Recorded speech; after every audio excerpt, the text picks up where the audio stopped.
No, no. Just trying to get this all set up real quick.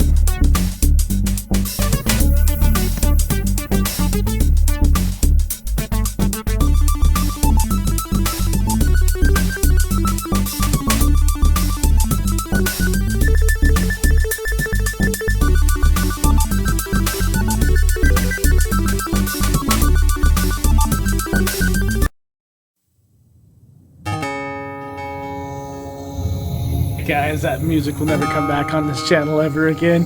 Just so we're clear.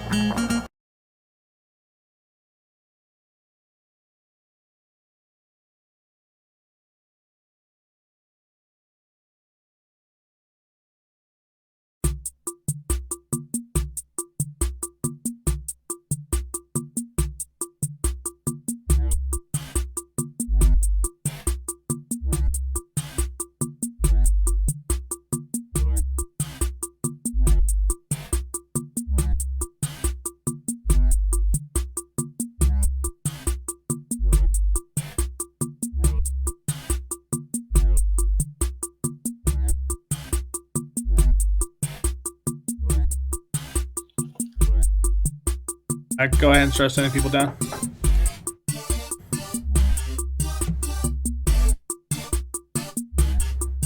Drag me in. Don't worry, I got you.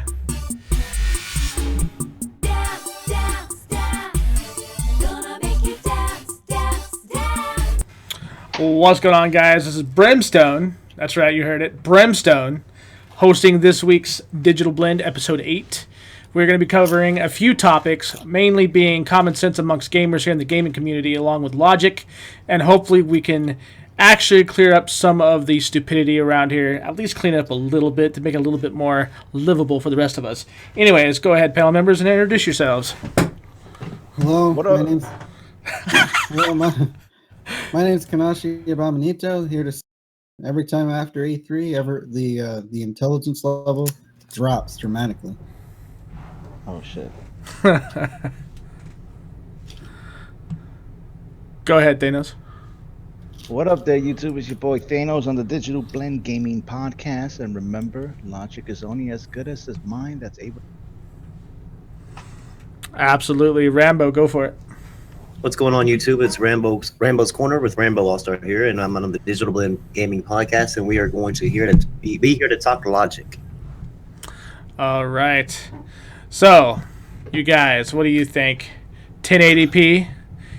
Is it going to be the standard of upscaling from lower resolutions when the machines are supposedly, 4 teraflops is what we talked about?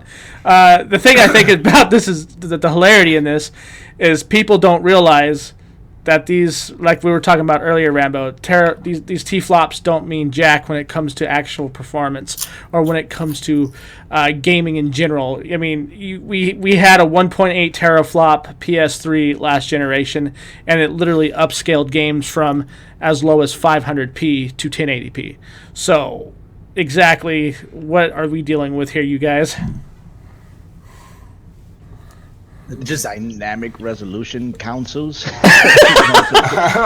make up for the lack of, I mean, like, I think me and Jay had this conversation a while back ago with the dynamic resolutions and stuff like that. It's an old technique, but back then it wasn't called dynamic resolution. It was just, we called it fog. Oh yeah, the milkiness was real. Yeah, I mean, it's clear that these consoles weren't really designed for 1080p 60 FPS, and like you said, what was the PS4, a 1.8 teraflop console? Oh no, no, that was a PS3. That was a yeah, because they were hyping it like that. They were like, oh yeah, this is 1.8 teraflops.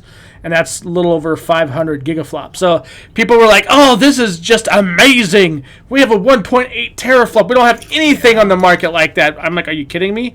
My 9800 GTS back in the day had more than that. So what was your point? Well, is it fair to compare specs of a console to that of specs of a PC? If it's the same equivalency, It's number for not. number? I would It's have. not. I would have said this. I would have said back in the day when people were actually developing console games and not porting PC or porting console. I would have said it would have been fair because these consoles were pushing more than what they were doing.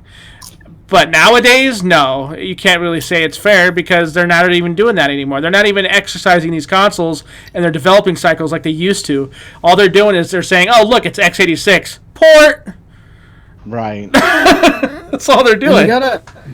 And you gotta realize, there are artistic endeavors that have been forgotten. At least creative endeavors have been forgotten because of the way the publishers rush these developments.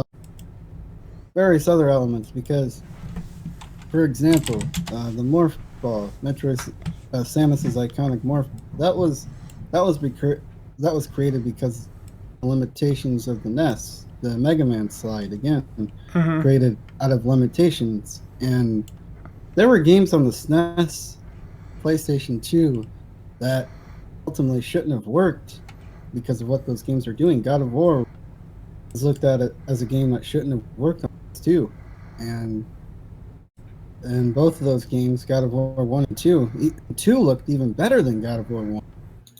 And you had games like Star Fox on the SNES that, it was a 3D polygons. That game shouldn't have happened. There was a level of creativity and just the time and effort to work around limitations, but apparently, nobody really wants to. I know I'm gonna get a lot of hate for it, but it seems like these developers were more creative when they were when they had limitations. And I want to give an example of when I was taking a graphic designs class. It was 3D modeling. We had to read in my textbook. They gave an example of a teacher that went in and gave everybody newspapers, no scissors, no glue, and basically he said, create something. And it was the exercise in critical thinking and really thinking about what you're creating, why you're creating it. And this is similar to an exercise I took during my it was a graphic design class, and we took strips of paper, we typed out a message, took strips of paper, and made a symbolic representation of what that message stood for with the typing and strips of paper with like glue and tape and scissors and stuff. Yeah. So, essentially, you're saying that instead of developers working with the tools that they have now and creating new techniques to make up for the lack of power, they rather just have power and call it a day, and then have the consumers pay for the price of the higher power. Yeah, pretty much. That's what I'm seeing. What I'm seeing. I agree with that. Definitely. What about you, Rambo? What do you think? Do you think these guys need to go back to the original developing quo that they used to have, the standards that they used to carry for consoles, where it would blow PC gamers like you and me out of the water, and we were like, "Wow, I don't think I've seen this yet." It doesn't. I don't think I've seen games look this crisp on PC in a while. Now they're just kind of like it's like the same old now, right? I think they're going to have to. Basically, they've given them the world with power. And I think like what Kenoshi was saying, I think it kind of dumbs down the developers. They're like, it's almost like when you're trying to clean your house. If your house is completely messy, you're going into like a yard that's tall grass, and you can't figure out where to start. It leaves your creativity or your thought process kind of just bland. Like, let's just get it done. Yeah. But if you go in and you have like a kind of a set project, you know what you're working with, you know that you're limited in this area or whatever, then your brain starts to work. You start going, okay, well, I want to get this thing to this point, but yet how am I going to do it? It forces them to think. And now it seems like they're just like basically rushing into everything out, and not really thinking and putting any type of actual thought process into their creation. And back then, I mean, they made like what you were saying. Back then, there were some Xbox 360 games that made PC games like going, wow, like what on earth even happened? You know, like, why is the console looking that good, but my PC that's more powerful, you know, can't get that. Yep. It just it's not like that anymore. I mean, look at the let's take for instance the remaster of Batman. The PC game from 6 years ago looks better than their remaster. Why? I mean, there's no excuse for that.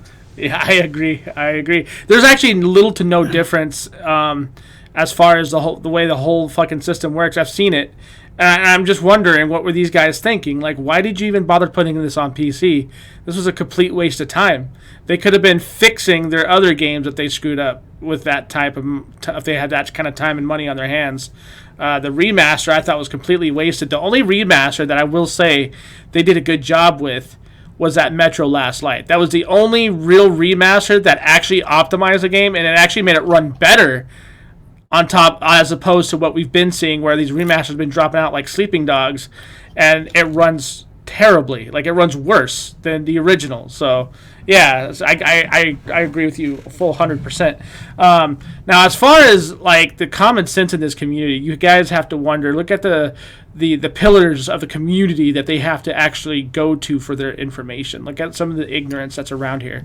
You feel for these kids sometimes because these guys really believe that all these guys that they watch are telling the truth. What do you want to? How do you want to weigh in on this, Kanoshi? Well, this community thrives off of headlines. You know, nobody actually reads the full article. They read the headline, say, "Oh, well, that must be true. Xbox One Scorpio is, you know, six teraflops," and you know, then you have these people go on these channels. You know, these people who run these channels talk about how 6 teraflops is this and that, and they have absolutely no idea what they're talking about. Yeah. What about you, Rambo? I look at it as well, basically the primary YouTube community that these people are actually getting their information from. I look at it as dynamic intelligence.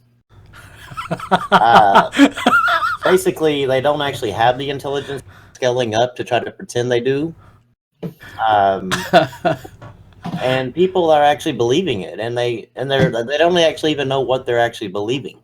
That's the sad part. Is that when they come back and they talk about it, you ask them, okay, well, what does that mean? I mean, like, you have 6 teraflops. What does it mean? Well, they don't know. I mean, it has more than the Neo. Well, that doesn't mean anything. You have more than my 980 Ti, but my 980 Ti is going to outperform your 6 teraflops. And then you look at it as, you know, like I took it back to the whole Quantum Break situation. People were hyping that game like crazy, not even understanding like what Remedy put out as far as like the four layers of 720p to try to mask a 1080p image. Yeah. And they were using 4x MSAA, which is, you know, just multi-sampling anti-aliasing. That's to get rid of the jaggies. And people were actually saying, I don't know, but that game looks so great thanks to 4x MSAA. And I'm like, do you even know what? I mean, you don't even know what you're saying. They even went as far as like saying they're using four layers of 4x MSAA. And I'm like, that would crash your system. That'd be 16 times MSAA. It would crash your damn system. I was like, you don't even know what you're talking about, but you're just hearing it, and it's basically creating like dynamic intelligence. Like, they're just faking it to make it, and it's from all the misinformation, like what Kanoshi said. Like these YouTubers will take the article, and you can tell it's an opinion piece. You can tell that all throughout it says, you know, speculation or whatever, but they turn it into fact. Yeah. And then they turn around and like these people that are like, I call them like casuals. They're just watching the videos and they're getting their information thinking, okay, well, this guy has 13,000 subs, or, you know, 86,000 subs. They know what they're talking about. They must, you know, because of all these people that are following them. but they don't stop and like search for themselves and find these answers. And it's actually sad to see so much misinformation being passed around. And when you try to correct them, they want to call you out and call you, you know, all sorts of things, or you know, you're supporting some other brand that they don't have, or I don't know. It bothers me to see all the misinformation that's being passed around and all the ignorance being, you know, spread widely among all gamers. See, there's the difference between ignorance and willful. Willful ignorance runs rampantly. Like you could explain what 6 teraflops actually mean. It doesn't mean anything if you're not optimizing the game properly for platform or its architecture. But you could explain that over and over, and they'll say, "Well, it's more powerful than Neo." Well, I had somebody tell me the reason why the PlayStation 4 runs at 1080p and a lot of Xbox games ran at 720p was due to PlayStation 4 having like 1.83 teraflops and the Xbox One having 1.24. I'm like, when you don't really understand that the teraflops in between 1.24 and 1.83 are so minimal that you wouldn't even notice a difference. The actual difference came in from the DDR3 and the ESRAM. There's limitations with that. Those trying to run video off a system RAM, it creates limitations within the system. And then which of course is essentially the memory bandwidth is what's the real difference there. It cannot process the video side of it as fast as GDDR5. Right. And so that's the reason why they had to work with the limitations and dumb down the game some in order to get them to run on Xbox One. And it doesn't have anything to do with the teraflops. I mean, obviously, it's going to be a increase, I guess, from the Xbox One or the PlayStation 4 from going from 1.24 to 6. It's going to be able to read faster or whatever. But at the same time, is what's the clock speeds? What's the CUDA cores? What's the shader cores? I mean, where are we actually at? Exactly. What? How much information go through the pipelines? And that's not being discussed right now. And what they're just running off with 6 teraflops, like some magical number. Is going to just make it better. Well, it's like the whole 8 gigs of RAM issue. Like everybody's screaming and crying, 8 gigs of RAM, 8 gigs of RAM. Okay, how much RAM is the game actually using? How much RAM is the OS actually using? These companies are really getting good with these buzzwords. Well, yeah, and I mean the community doesn't even understand. Because all the Windows 10 games require or say 16 gigs of RAM is needed. However, I have 32 gigs, and not a single one of them has actually ever hit 16 gigs of RAM. And I can actually run one of their games and another game and like probably 12 instances of Google Chrome, and we all know about Google Chrome. Yeah, one instance of Chrome is about 5 Windows equivalent. So yeah, and so I mean, and still never hit 16 gigs of RAM.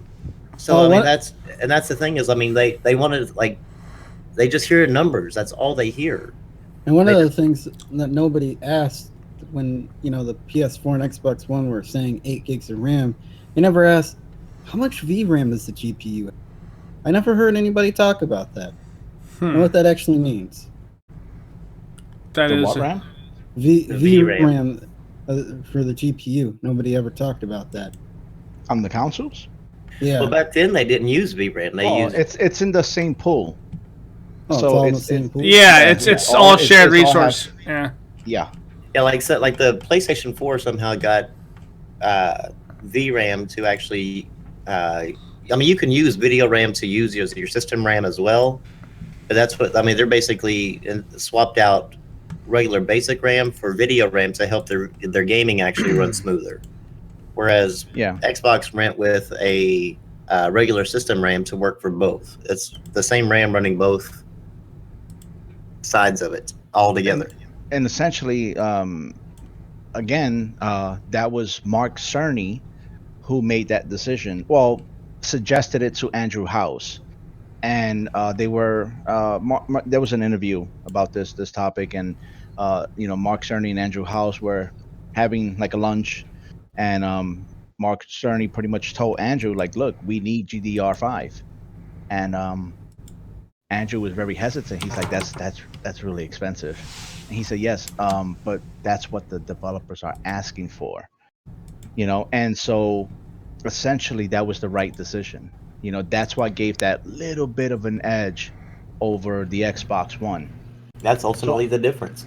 Yeah, Andrew and Mark Cerny saved ass. He saved their ass by really convincing Andrew House. Like, we know that that's going to add millions upon millions into the development course, but essentially this is what the developers are asking for. And Mark Cerny, over in the course of 5 years, and on top of that, working on his own project, and on top of that, going from the U.S. to Japan, back and forth, talking to developers, said this is what they want, this is what they need. And so Andrew House, I guess, called a couple of people up, and they gave the green light, and they did it, and that's essentially what saved their ass. And here's Microsoft working on the Kinect. It's like, oh, big mistake. But the flip side to this whole opinion piece is, how would you guys rebuttal if someone was to address or bring up this topic, saying, well, this is a completely different market, we are in a completely different economy, and there's more consoles and devices than ever before. So it's not that developers are lazy, it's just things are far more complicated, risky, and far more expensive. Yeah, I agree with you wholeheartedly that developers aren't lazy. There are a lot of risks being stretched. Right. A lot of these guys in suits, these people who run EA and Ubisoft, don't really care about games that much. They care about making money, so they have these harsh deadlines to meet that holiday season instead of really making a decent product. They're more about making that money, and they don't want to leave Assassin's Creed, Call of Duty, because again, they're the big money makers. I mean, there is evidence out there. There are games out there that support both what Brim and Rambo are saying when they say, this looks like lazy development. So there is evidence out there to speculate and or to even suggest that. Ubisoft. Sorry. You know what I mean? So it's a fine line. Is it really lazy development, or is it that you guys are rushing these games so fast for the sake of profit? Look at it this way. Look at perspective of the consumer. Say you go into a pizzeria and you get a pizza and the sausage is cold and the cheese isn't cold. Well, I had to rush the pizza. They wouldn't give me enough time. We're trying to make profits. Would that matter to you? The pizza's not done. Yeah, exactly. I was just going to use a food reference too. Mine was going to be McDonald's, but that works. Yeah, absolutely. I agree. Like, do you really care as a consumer? Oh, well, these guys, poor them. They were, they got reamed this week, so they had to cut everything short. Like, I don't give two shits if a manager goes and chews somebody out for not doing their job. You know what I mean? I understand the whole rush. If you get rushed, you're going to forget a lot of things. You're going to forget features. You're going to forget certain graphical hiccups that need to be fixed. That definitely happened with Iron Galaxy. You know what I mean? They were kind of rushed to do their shit. So they're a prime example of that. The point is, if you're going to do it right the first time, so that way you don't have to worry about people hating you the next time around, or dread whether or not they can trust you to develop your next game or their next franchise. That's my thing. Like, that's the whole... I figured... You know what I figured, Thanos? Is because of last generation's hiccups and flaws and all the crazy shit we went through last generation, I figured because it went through x86 that it would have been a better experience, you know what I mean? Because there's going to be a lot of those franchises that are cookie cutter, and they're just going to rush it down the pipeline like you would a double cheeseburger down an assembly line at a McDonald's. You're just going to keep pushing this shit out as fast as you can. I mean, look at Call of Duty. How many studios are developing a Call of Duty every year? You know what I mean? And they still have issues. It's like, Jesus Christ, you guys cannot get this right. And this is why people shouldn't be rushed. This is why people should not be doing this shit as fast as they are. They should take their time, learn their craft, get better, I'd be willing to wait. I'll be honest with you. I'd be willing to wait an extra year, extra 2 maybe, to make sure the game's done right. So that way I could truly enjoy it instead of loading it into my PC and find out, oh, hey, look, there's NVIDIA drivers meant for an AMD driver built game. This is amazing. Well, look at this predicament. Let me see how you answer this shit. All right. Because I wrote this down and I never ask anybody this question. It's not really a question; it's rhetorical. But Right. a good game under development can still be a good game, but a bad game is bad forever. Are we on those circumstances now? Is that the era that we're in with Ace Gen? Honestly, it kind of feels like it. It feels like more and more Kickstarters are coming out of the pipe with better experiences than what we would consider AAA games out of a major corporation. You look at Forest as a prime example. We talk about Forest all the time. That game literally started from the bottom tier of what you could possibly think of as the ghetto slums of a gaming development community. And look at the game now. It looks beautiful. It's sharper now. It looks like a lot of the bugs are gone. They fixed a lot of the AI, and that was a pay-as-you-go type of situation. And it seems like it turned out to be a better, it took more time, of course, but still, we're getting a better experience with developers, fulfilling their promises than a corporation feeding us promises that they never tend to follow through with. So, because it feels that way. It feels that there's a lot of good games in 8th gen. It's underdeveloped, and then some of them finish the development on it, and the game becomes at least great for most people, for the majority. Like Destiny, you have those people that hate it, you have those people that love it. But Destiny, when it first was released, it was severely underdeveloped, but it got better over the course. And now, people who are, especially the ones who are recently playing it, really enjoy it. Maybe that could be another thing with the Division. That right now there's a lot of things that, like, what were you guys thinking? And they're taking the time to repair it. Now it can remain bad, or give it another year or so, and they're going to repair a lot of the things, and that will make the gameplay elements or the mechanical parts of the game much more enjoyable. It just feels like that we're getting like these really good concept games, these games that have some really interesting mechanics. And if you guys didn't polish it, if the game would have just had another at least six to 8 months of development time, you guys could have fucking nailed it. Yeah. You gotta make those games. But I also turn around on that and blame the gaming community as a whole on that. Look at how they're defending Mighty Number 9. Look at they're defending it, saying that there's no screen tearing, there's no the game looks good, great graphically, it's a fun game. And they're actually, whenever I posted the article, like where the developer said better than nothing, they were like, well, yeah, he's actually right, it's actually better than nothing. Like, no, it's not. Quit just accepting mediocre games. They're accepting them, and they're defending them to the, I would say to the death. You're right though. And they're just, as much as you accept it, it's just going to continue to happen. You're basically going to end up getting just a mobile experience, where just anybody's creating games and putting something out there or whatever it is, and you just accept it. It's kind of starting to become that way, though, isn't it? It's starting to show. Like, Steam is starting to accept cell phone games. When the hell did we start doing that? You know what? Is it because the community or the industry of gaming is so massive that even a shitty game can be successful? Because if this was a small community, like let's say back in the fucking 80s and 90s, remember? Mm-hmm. Would a game like Mighty Number 9 be successful? I don't think back then.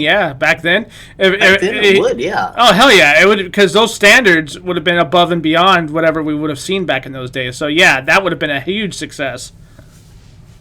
Oh, that's a good point. It would have gone through rigid standards. Mm-hmm. All I have to say about the average gamer is bah. And you know what? It's not even so much about the average gamer as it is about people in general just being more self-conscious about what they purchase. You have so many people that'll tell you that, oh, I don't support this, I don't support that. And then like what happens a week later? They went out and bought whatever they said they were never going to buy again. I'm guilty. I'm guilty of doing that shit too. I say, I'm not going to buy Call of Duty. I'm done with Call of Duty. Oh, look, it's $20 on fucking Kingwen. Got it. Like so like we have a lot of that situation going on.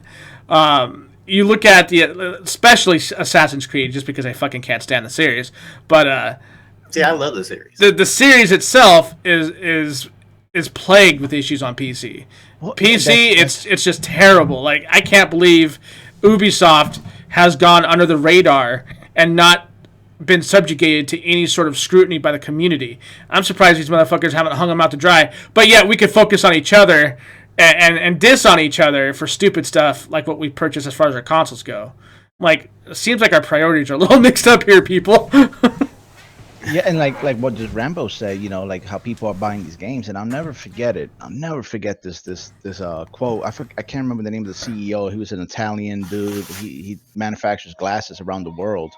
You know, charging anywhere between $300 to $800 for a pair of prescription glasses when all it takes is less than $8 to make. And he said, the product is worth whatever the consumer is willing to pay for. You know what I mean? So it's like, if these games are going to be keep going up in prices, or they're going to sell really well, it's the consumer's fault, because they're willing to pay for it. You know what I mean? So like Call of Duty, to me that wasn't worth $60, but I would have picked it up if it was 20. You know? Yep. See? Yeah. You know, so we have those separations of audience or consumers who look at a game, be like, you know what, that game's not worth $60 on top of the DLC. I'll pick it up when it's 30. And see, and We've this all done that. right, and this is Yeah. where, and like you're saying, it's not just the corporate's fault, and I agree with that, because as shareholders, okay, I've played around the stock market a few times myself. If it's one thing that I've always paid attention to, was the market atmosphere and the business that I would be investing part of my money into. So it's a numbers game, and a lot of people don't realize that. It's a huge, ginormous game of numbers.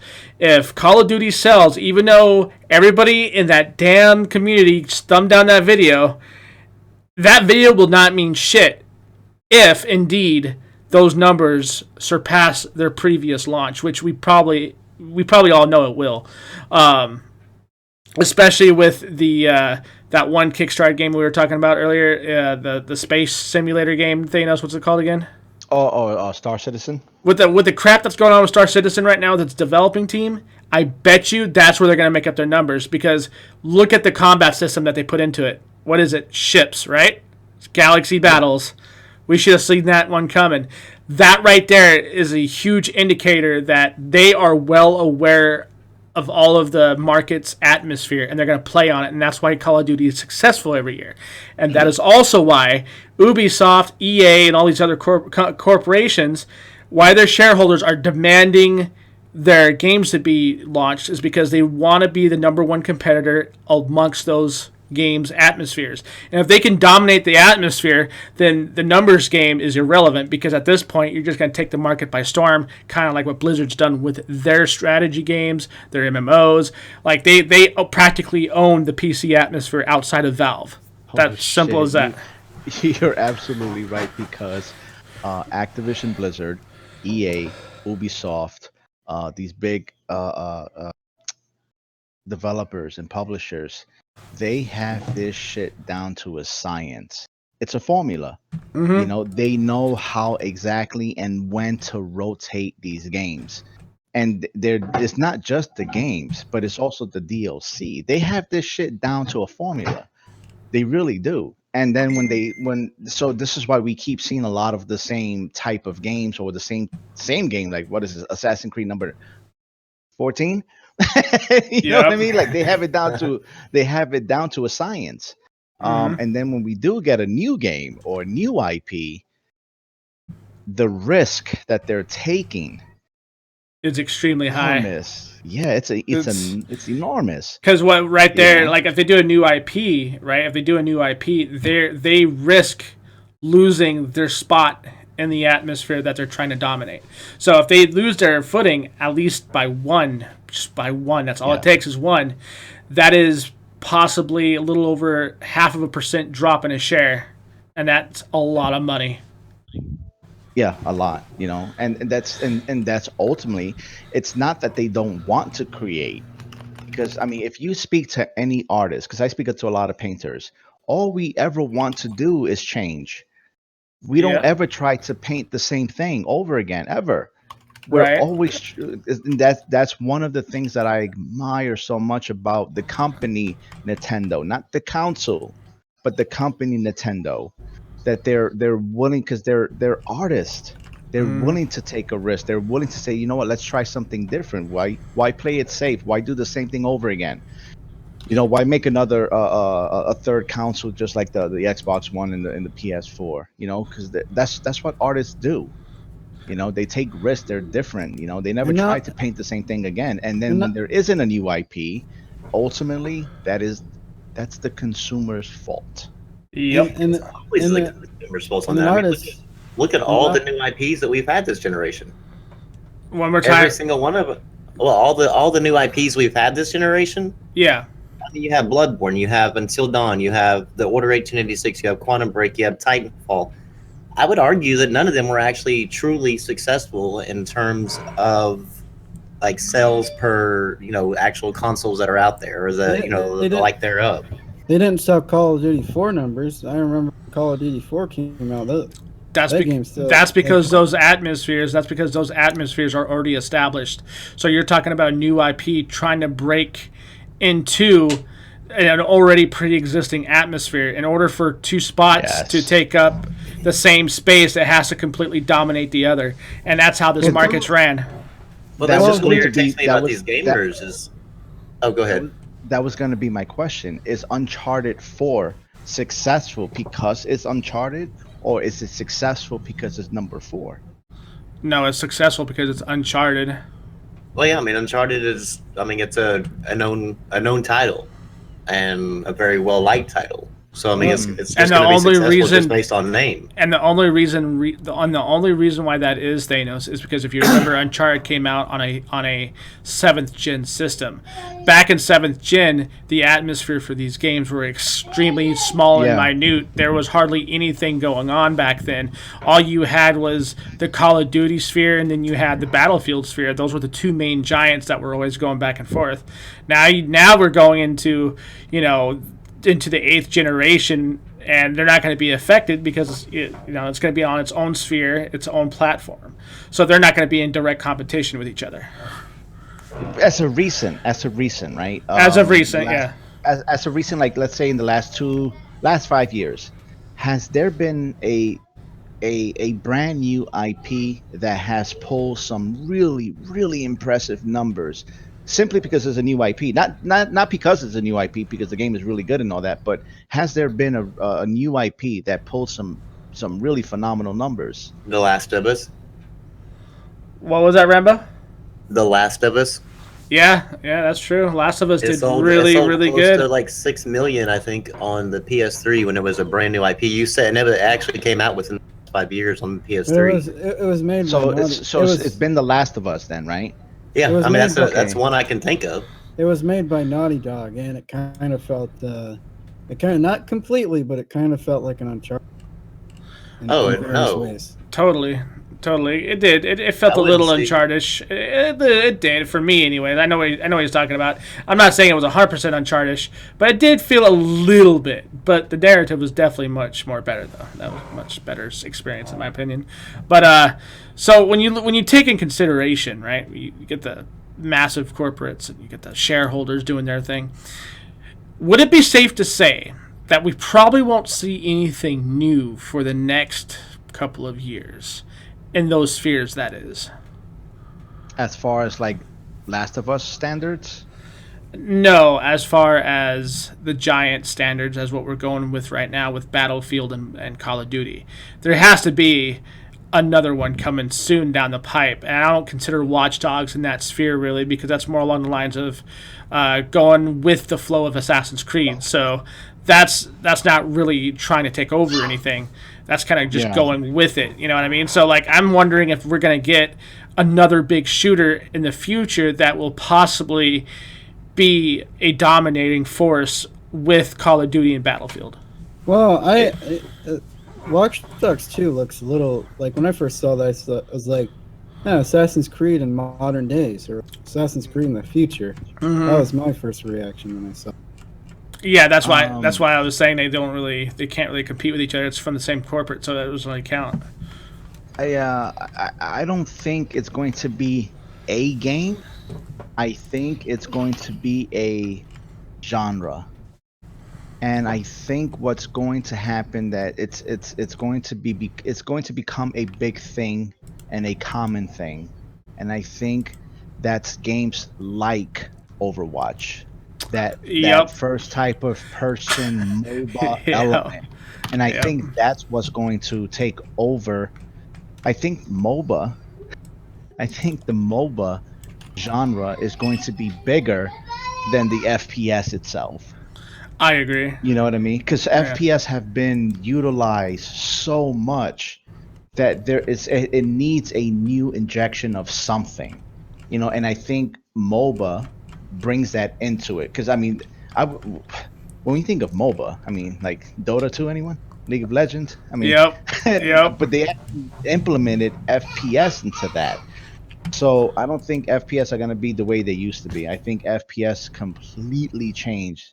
And it's worked. I mean, it's essentially Overwatch is two genres plugged into one. Absolutely, I agree with that. What about you, Rambo? It's going to have to take something like that. I mean, all the FPS guys that are out there that play, like I said, the Call of Duties or whatever, they're all hating on Overwatch. However, look how successful Overwatch is actually. It's like one of the most successful new IPs, I guess, that we've seen this generation. Yep. And it's combining. It's like taking. They went what everybody's been saying. Like take the FPS and like figure out a way to make it new again. Yeah. And they did that. And I mean, like look at all the people that ask for something new in Call of Duty, then they hate it. Well, because it's still the same FPS, no matter what. I mean, it's just new. Like you just basically. Instead of walking outside your front door, you walk outside your back door. It's still the same, world you're in. It's just a different view, and that's all that they're doing with the Call of Duties or the Battlefields. And they've taken, Blizzard has taken like that same view and actually put you in a whole different situation because they've combined two genres together and made a whole new game. And it's like I'm hoping the success of Overwatch leads to more innovation in the Call of Duties or in the Battlefields, to where we actually have some sort of, I guess, new feel to the genres. And it's gonna have to take a whole new genre to actually get like that spark back up again. I mean, I just don't see the cookie cutter way is just not cutting it anymore. Right. And that's what we're so used to now. Yeah, it doesn't matter who did it first. That's irrelevant. All that matters is who's done it most successfully. You know what I mean? So it's kind of like it's kind of like when I say a lot of people think that this VR thing is new. They think it's all new. I'm like, dude, I was gonna buy a VR headset for my Atari Jaguar 64. Remember the Virtual Boy? Yeah. The Virtual Boy? Yeah. Yeah, I'm right there with you, Thanos. I almost bought one of those. You know what I mean? It's like, oh, this VR thing is new. It's like, no, we've gone through this before. Like, no, we haven't. Some people go far back as the Nintendo one. I went far back as with the Atari 64. But they're pretty much, they're not reinventing or bringing up a new type of gameplay or experience. It's just now the technology is a little bit more advanced, so they're going to bring it back This is not this is nothing new. They're just trying to bring it back because the technology is there. So in other words, it's not really important who's done it first. Hmm. All that matters is all that matters is that who's done it most successfully, and that's where Nintendo falls again to me like in a gray area, that Nintendo did do things first time ever tried and done. It's just Microsoft and Sony have the tendencies to take what Nintendo created and they usually do it better. Yeah. You know what I mean? I would So- argue that they probably have more funds in order to like let Nintendo try and fail, and Risk it, like, right? take their information, and they basically use Nintendo as their case study, and they have the money. They have the money to sit and wait and perfect what Nintendo tried. I mean, because Nintendo's actually, if you look at it, has truly been the true innovator of all the true gaming things that's actually happened. Yeah. I mean, comes a point in time where Nintendo's basically kind of died off on the innovation, but yet most of the stuff that we have today between PlayStation and Xbox started with Nintendo. Well, the Wiimotes aren't completely gone because VR uses motion control sticks that look, they look similar to Wiimotes. True. Well, yeah, I'm not saying I know. I'm just saying that like Nintendo, as far as their true innovation, as far as like how I mean, look at all the stuff we have, like you said, the VR hand motion controls. They're almost like the Wiimotes. I mean, all the stuff that is out there now, Nintendo did it. Usually, is the one that did it first, and Nintendo's actually kind of died off on that and kind of started playing the safe route. And now it's here we are. It's the same thing with the gaming in general. It's just we're all in a safe route type gaming, and we're all just accepting it and moving on.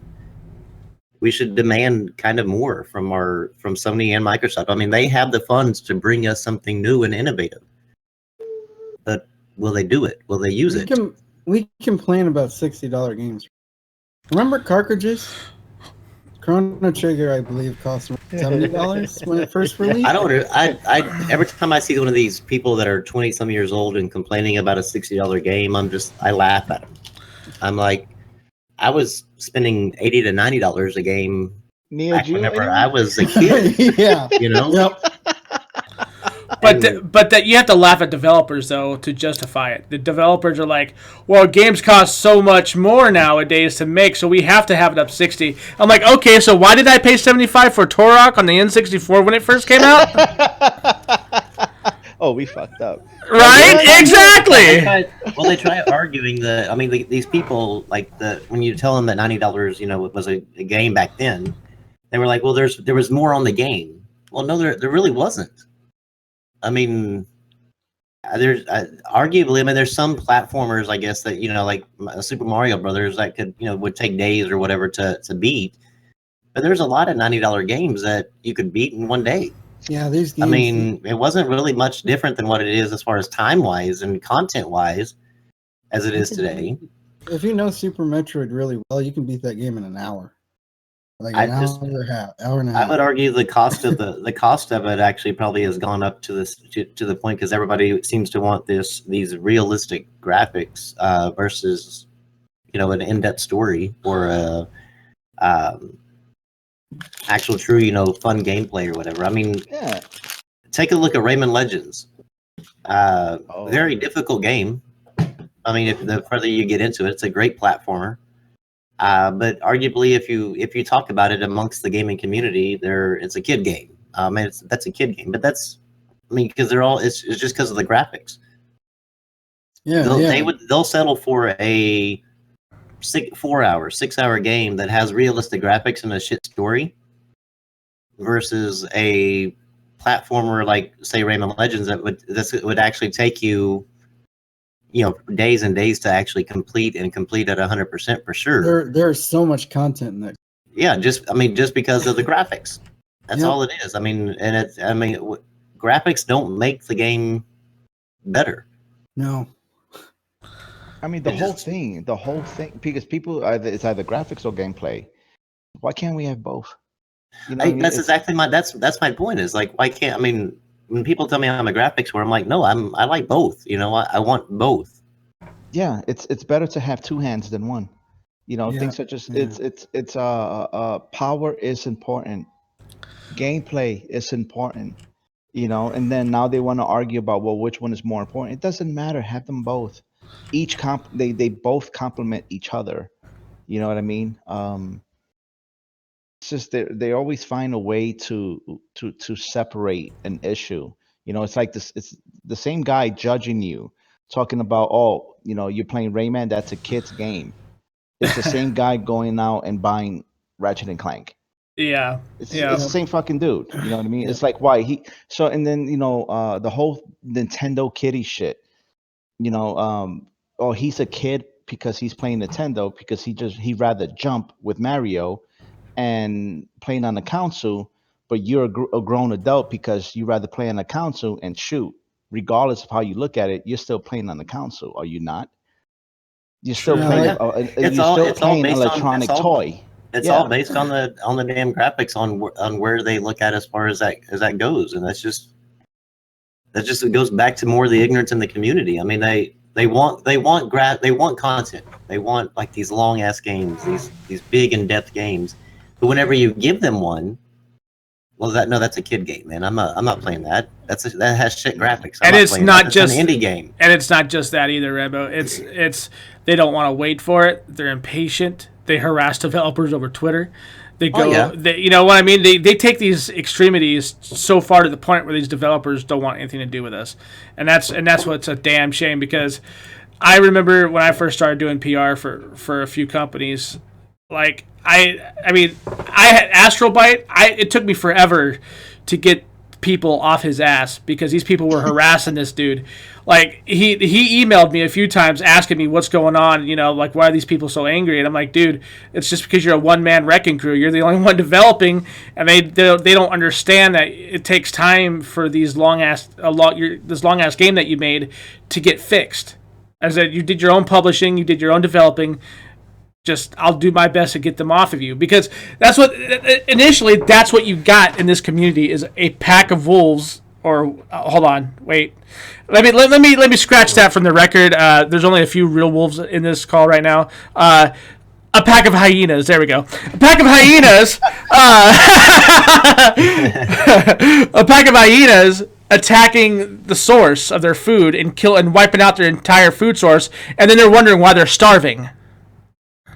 Right. Oh shit. Well, look at how many.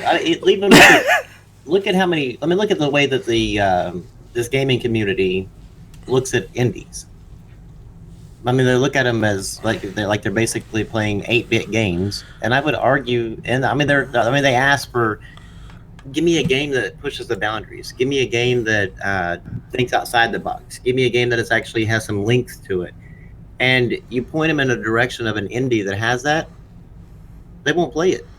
And I'm gonna be And honest. it's like you're complaining about what you want, but then you turn around and shit on what they give you.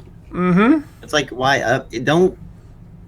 It's like they can't win. These developers, these indie developers, these big developers, they can't win. They give you what you want. You turn around and shit on them, just like they did with Call of Duty. Call of Duty changed, just like everybody was asking. Oh, all of a sudden now Call of Duty shit. You know, let's go back to the way it was before. Well, Yeah. they can't do that. I mean, it's just constant. The community is actually the feedback they're giving these developers is just like toxic. They're killing them. They're killing themselves, and they're killing their own enjoyment. You know, a while back, I used to have this theory about, you know, if this gaming generation, and this stems all the way back to seventh gen. My theory was at one point that the only way these gaming generation or gaming in general would die is if developers and publishers oversaturate their markets, and that was once a theory of mine that I believed in very strongly, because I used to analyze their atmospheres quite a bit, especially on the stock market, and I saw a huge influx of developers just pouring out of the woodworks, being signed on to these major publishers. So I always figured, you know, oversaturated market, you're looking at, you know, a consistent title being released almost every month at this point. There's no real creativity. It's almost all cookie cutter games.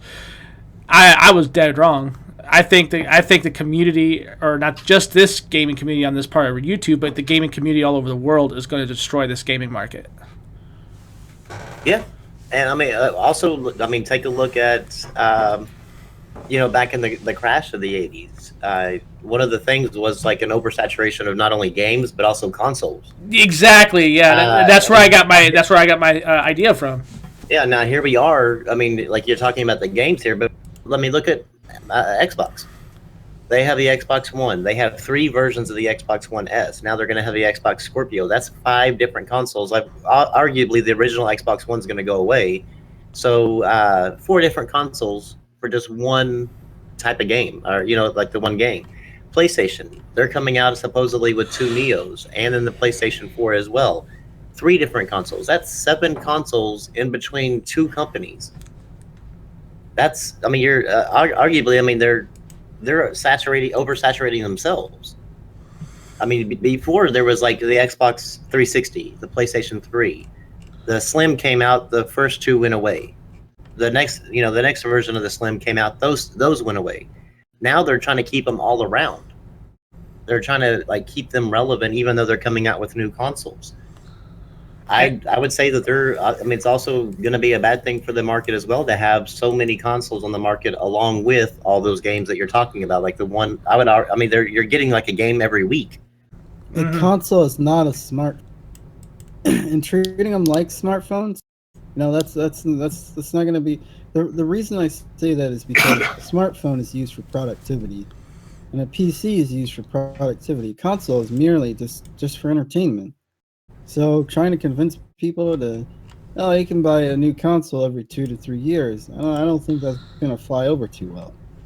The reason it flew over with the smartphones and computers is because, again, it's productivity.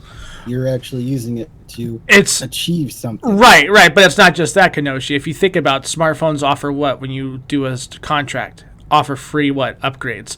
Yeah, that's free product is like 9/10 of the cell phone market, and why it's still alive today.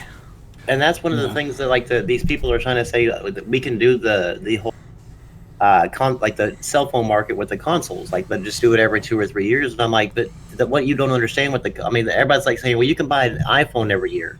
You don't buy an iPhone every year. You go in and part of your contract is you get a free upgrade every year. Yep. I mean, you don't have to spend that $800 or $1,200 or whatever it is that they decide to, charge for the iPhone. You don't have to spend that every year. But on the console side, you do. Or a severely reduced price for, depending on carrier you're with. Absolutely. Well, yeah, absolutely. Yes.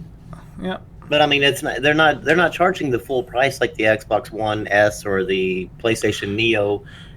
But at this point, where do they go? I mean, if they truly achieve 4K gaming, and we're talking the Neo and the Scorpio, where do these consoles go from here? Exactly. There's nothing left for them to achieve.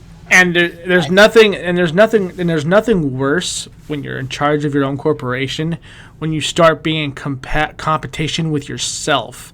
And what I mean by that is when you produce too much product for people to buy, and then when you start releasing the secondary and the third product that are prerequisites to earning the first product, guess what? You have too much of that first product being developed, and they're not going to have enough money to go after the software. And that's exactly what Sony and Microsoft are doing to themselves right now. You're going to have too many damn... But then turn around on Microsoft's part, they're doubly doing it because they're the PC market and the console market, and they're building a console to compete with the PC. So essentially, they're like double dipping on the whole competing with themselves. And the snake is eating its own tail. Pretty much. And the only thing that Microsoft's doing right now to even attract people to this idea is how they are doing their carryover purchases from their Xbox One to PC, which I think is actually a good thing. It's a great thing, yeah. But unfortunately, that comes with a cost. You know what I mean? They're not making money on that. They're losing money on that. So they're losing a lot of money, actually. Exactly. So, not only are they eating their own tails, but they are stuffing themselves with their own tails. It's ridiculous. PlayStation has that same feature, the Play Anywhere type thing, on their or cross-buy feature, I guess, on their systems, the Vita, the PS3, and the PS4. Mm-hmm. I got a few of those titles. Thing. Yeah, but it's only select titles. Yep, only select few. And they're usually the smaller titles. They're not the big games like they're big for like Uncharted. It wouldn't have been. We're just going to say it was released on all three. It wouldn't have been a cross-buy title. But yet the smaller titles that they do are, whereas Microsoft is doing full cross-buy. And Yep. well, yeah, that's great for the consumer, but in the end, it actually hurts the company a whole lot. Because I mean, the people that are on the Xbox One, if they want to play on their PC, they don't have to. I mean, they don't have to pay again, or they don't have to. That's another $60 you're going to miss out on. And turn around, and if you want to play the game on your smartphone, there's another bit of money that you're going to miss out on. I mean, it's just there's a lot of money that's being just kind of forgotten about and pushed to the side by Microsoft in order to, I guess, make their system more appealing. But at what cost is that going to be later on down the road? And they're forgetting the uniqueness of a console. The idea that you have these unique titles, these specially optimized, a specific platform that you can't get anywhere else but that console. Yeah. You don't have to get an Xbox One scale down, or Crackdown 3, or Sea of Thieves, or all these big titles that they have. You don't need an Xbox One. Well, another ignorant argument I actually hear on this whole thing is that console or exclusives don't sell consoles, because if they did, That drives me nuts. the Wii U would be more successful. And I said no. I said it's the whole art direction and style of game that sells the game. If you're not attracted to the Nintendo style games, they're not going to sell. I mean, they're just plain and simple. It has nothing to do with them having exclusives. But if the console itself does not have exclusives, I mean, granted, yeah, third party sells more, but third party puts out a hell of a lot more titles than exclusives. Final Fantasy VII for the PlayStation 1. Don't tell me that game didn't sell. Oh, and well, yeah, they're saying that third party market now is actually what has taken over the thing, but third party has always been bigger than exclusives. It's because third party pumps out more titles than these exclusives can. However, the reason why, if there was no difference between the Xbox One and the PlayStation 4, as far as like exclusive titles or what you could play on either system, then there would be no competition. It would just be, I mean, you basically might as well just make one console at that point, because that's the reason what separates them, is exclusives. Mario Kart Wii nearly sold, 50 million? Yeah. I was just on one console. So, don't tell me that exclusives don't. Well, I mean, it's hard to argue the whole. It's hard to argue the whole Nintendo thing, because whenever Nintendo has exclusives, that's all they have. So they're gonna sell a whole lot more than say an exclusive. Which I kind of saturated. You know what? Like, a lot of people think that's stupid, right? But like, I kind of respect them for that a little bit more.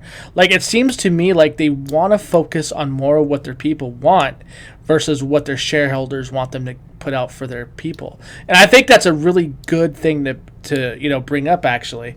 I love my Wii U. I think it's an awesome console. I play it from time to time. It really is a good platform. And I definitely believe that it didn't deserve the hate that it got. But I will say this is all the experiences I've had on it have been a lot more solid than 90% of the third-party trash that I've experienced in the last couple of years. I could agree with you there. The only problem with doing that, because I respect them too. I mean, they just do what they want, and kind of like to hell with what the norm is. Thinks. Yeah. But the only problem is that Nintendo isn't a large enough company, and doesn't have enough developers in it to supply that console with enough games. I agree. The droughts are massive. The droughts are massive on it. That's the problem. And that's the only problem with being able to do that type of mentality, is that you need to have the developers behind it, that in your pocket or whatever, in order to like create the games and keep the drought from actually happening. They need to get like third-party deals so they can fill those droughts in a little bit. Because I would say, I mean, they could actually, if they could find the developers on the first party, enough of them to do a game every 2 to 3 months. Like everybody. But that would be printing money. It would be printing money at that point. Yeah, I mean that, because at that point, I mean, the Wii U would be so damn successful, because I mean, there's the only thing that's keeping people from like going to the Wii U, I think, is just the droughts. Yeah. as drops using are that, massive. and that's the only thing that's actually hurting them right now. And Because once the Wii U's finished, like in a couple years, I can see picking it up retro console because there are a lot of decent games on it. oh, there's a lot of fun games on there. Yeah, so It's just that, I mean, there's be not like enough the to keep your GameCube. attention in between the 9 month or 9 month period to the next game, or the 12 month period to the next game. That's the problem with that console. That's it. Well, if you're a Wii U and 3DS owner, you don't necessarily have to worry about that. But not everybody likes. Everybody likes. I always wondered how come since they own the 3DS market, why don't they ever use those 3DS developers to actually make some of those games for the Wii U, like to port them over to the Wii U to actually just fill in some of those gaps?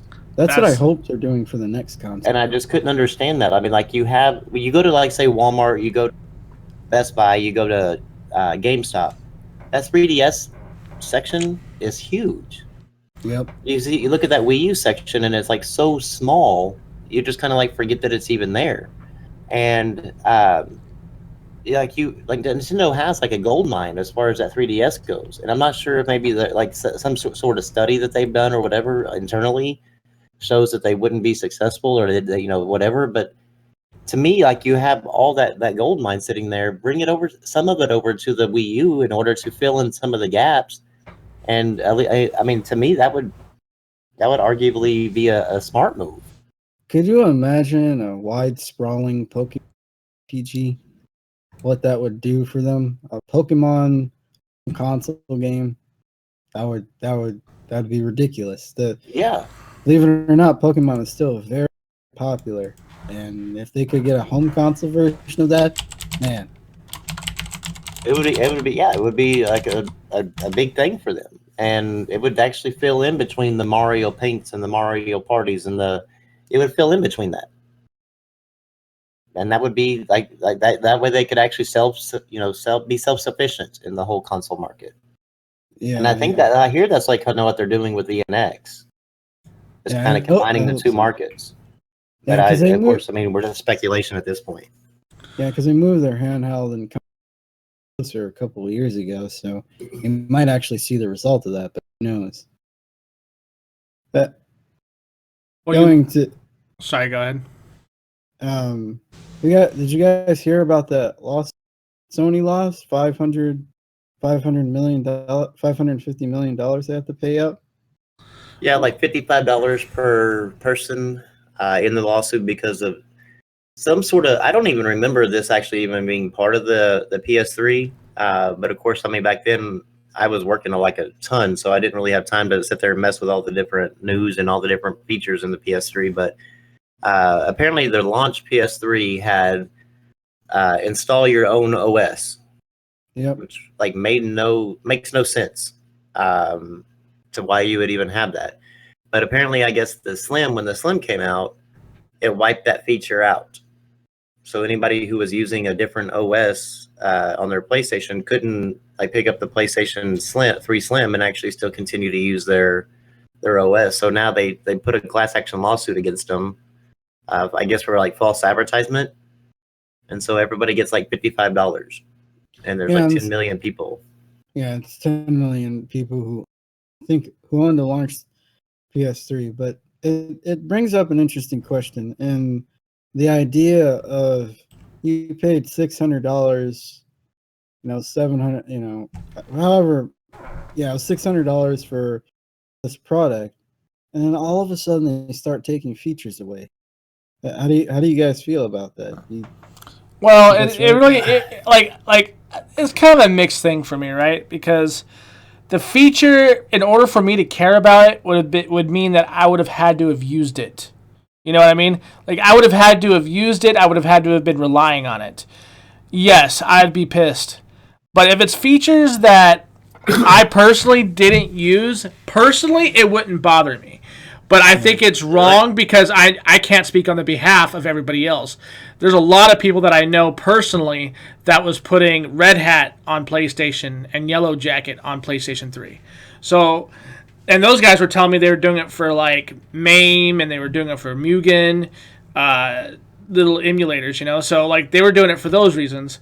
I always thought it was kind of a waste. I said, why don't you just build yourself a cheap $200 Adreno PC and just do that? And they're like, oh yeah, well we got a PS3 for that instead. I'm like, that was kind of a waste of money, but whatever.